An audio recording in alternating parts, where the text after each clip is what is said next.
What's up? Audio Lounge here. Just want to take a quick second and show you how I manually align drum samples. So in this particular instance, I'm talking about drums. I have an electronic drum kit here. I'm just going to play it so you can take a listen.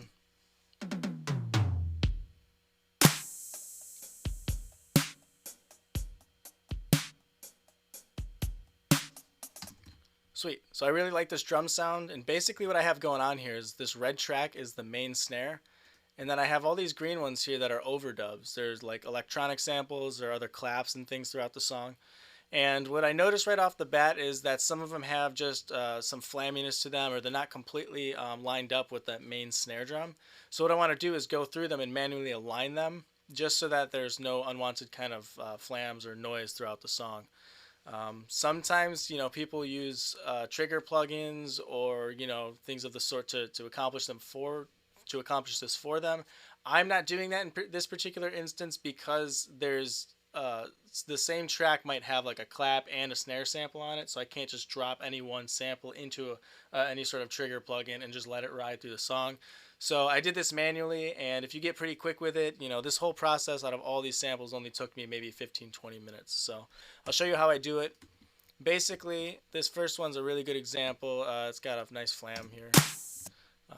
In some instances that stuff is cool, but for these overdubs, I just want them to be really tight and it sound like unison with the main snare track.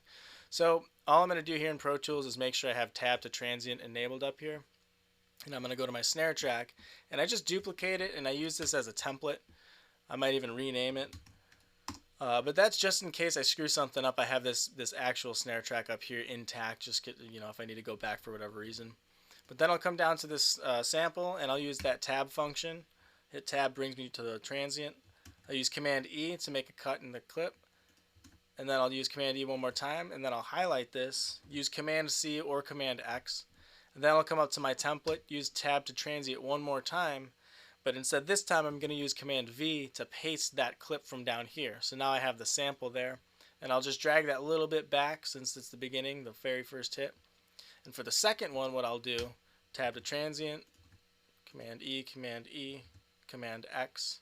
For this one, I'll tab to transient, paste that down, and what I want to do is drag the tail of this one so that I get all of any sort of reverb or whatever's going on back here. Sometimes it's silent, people will cut that out, but if there's any sort of reverb or effects that going on there, I want to make sure I get the entire tail of that snare clip.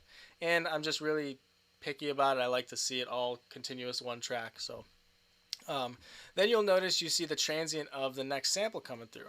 Well, I don't want that because that's going to create more flams again. So what I do here is I take my tool and I just bring it back just so I don't see that transient anymore. And then what I can do is I can actually just highlight all of this. If I use Command F, brings up a menu, I just hit OK, and now it's created crossfades at both of those points so I can avoid any sort of unnecessary, clicks or pops. And now when I play it back,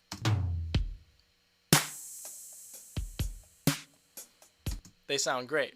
Now, you don't have to do this for every single hit. Of course, you can just go through and take a listen to the ones that need fixing. Some of them do, some of them don't. Once I do one of them, I kind of do all of them just to make sure that I have consistency throughout the track. Like I said, you can get pretty quick with it. It took me about 20 minutes to do all of these. And the other thing I just want to point out for this particular example is this sample is actually going from a stereo track, you'll notice, to a mono track. That didn't bother me in this instance because I was going to treat the snare as a mono instrument. I didn't have any sort of information that I was losing by going from stereo track to a mono track. So I just wanted to point that out. If you like this video, drop a like, drop a comment. If you have a better way or have any other sort of ideas, I'd love to know. It could probably help me out. But once again, I'm just showing you guys how I do things. These are things I've struggled with for a long time, and nobody really showed me how to do these. I just had to figure them out. And I don't want to give you a 25-minute video explaining how to do it. It takes 5 minutes to just, show you the process, and then you can kind of figure out your own way through trial and error what you like to do and what you don't like to do. This is just how I do it. I like to do it manually, and if you have a better way, if you have a plugin that, can trigger something or detect different sort of samples and do it all for you, awesome. This is just how I like to do it, how I'm comfortable doing it. It makes me familiar with the tracks, and I get to, really kind of understand what's going on within them. So thanks for watching. My name is Marco with Audio Lounge again. Like I said, please like, subscribe, drop a comment, and I'll see you next time.